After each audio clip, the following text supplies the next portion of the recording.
Hola compañeros, somos el equipo 5 y nuestro tema es Unidad 5, compensaciones, mecanismos de pago. La entrevista fue realizada en Recursos Humanos del Mayan Palace al jefe de personal, Luis García. Bueno compañeros, aquí les dejamos la entrevista.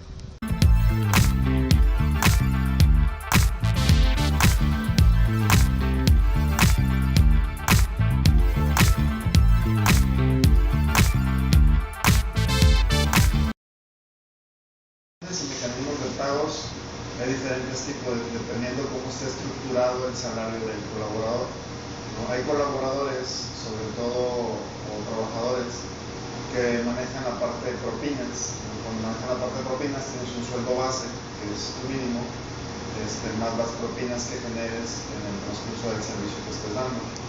Hay otros esquemas de compensaciones donde la gente está involucrada en la parte de, sobre todo en el front, que están en contacto con los clientes, con los huéspedes.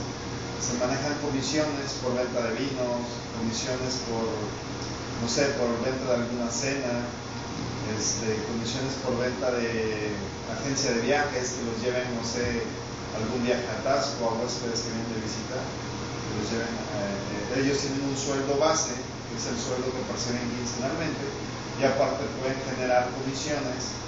Ese tipo de esquema le llamamos mixtos, donde tienes un sueldo base más la parte de las comisiones, ¿no?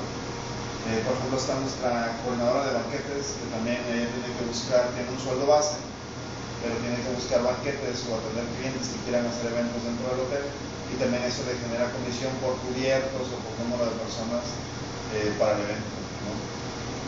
Son algunos de los esquemas que tenemos. También tenemos el esquema sueldo quincenal, sueldo nominal, que no estás en contacto con el huésped, no percibes alguna propina, no percibes alguna comisión, pero tienes tu sueldo íntegro quincenal, ¿no?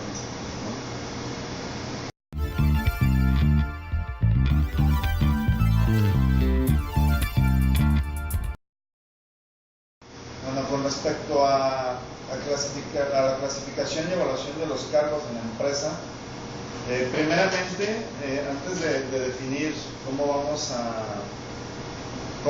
cuál es el perfil a contratar para una posición, se describe el perfil del puesto, ¿no?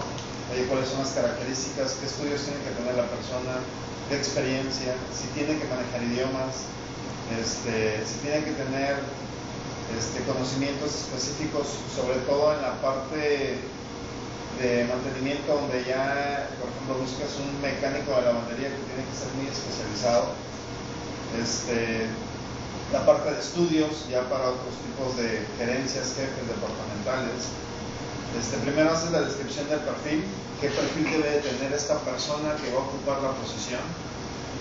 Haces una ponderación de perfil donde qué es lo que tiene más valor, si tiene más valor la parte, o tiene más peso la parte de la experiencia o la parte de la educación, o tal vez en algunos casos la parte del idioma, ¿no? Tal vez no tienes que tener los estudios, pero con que manejes el idioma, pues ya es muy importante, ¿no?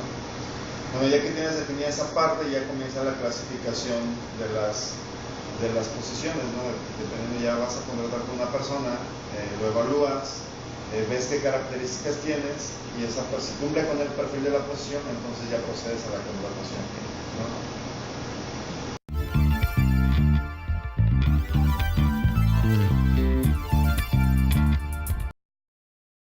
Salarial, aquí en el hotel tenemos tanto colaboradores sindicalizados como no sindicalizados. Los colaboradores sindicalizados se rigen por un tabulador sindical, ¿no? Cada año se revisa este tabulador con los miembros del sindicato, con el secretario del sindicato y los delegados, y es ahí donde se acuerda el incremento anual para los colaboradores sindicalizados. Esa es la política para el incremento de ellos. En cuanto al personal no sindicalizado,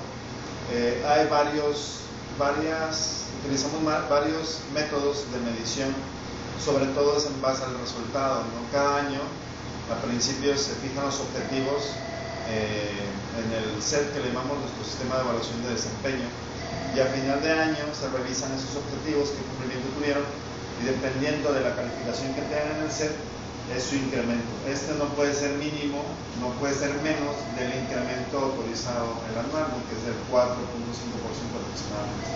Estas son las políticas de incrementos salariales que tenemos.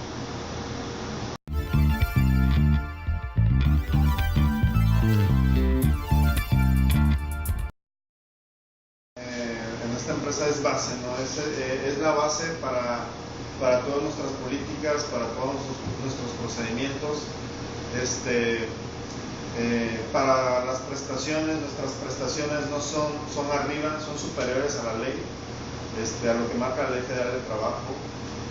Nuestras jornadas laborales son de acuerdo a lo que marca la Ley Federal del Trabajo. ¿Qué más? Pues prácticamente todo lo que rige la parte de relaciones laborales con el trabajador tomamos como base lo que marca la Ley Federal del Trabajo.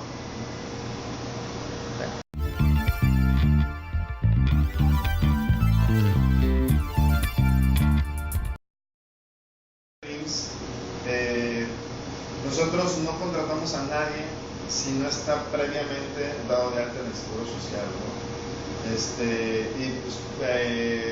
Llevamos a cabo todo lo que marca la ley del IMSS, por ejemplo, en un caso específico, la maternidad, ¿no? Cuando una mujer está en su etapa de gestación, pues 45 días antes, 45 días después de dar a luz, o sea, se va de incapacidad por maternidad. Ya que concluye sus incapacidades por maternidad, regresa, y también durante el transcurso de 6 meses se le da media hora antes de entrar y media hora antes de salir para que ella pueda dar, le llaman permiso de lactancia, ¿no? Tiene su bebé, pues tiene que darle lo que es la lactancia, ¿no? Darle pecho. Entonces se le da una hora al día, una hora diaria de permiso para que pueda atender a su hijo. Esto es durante los primeros 6 meses.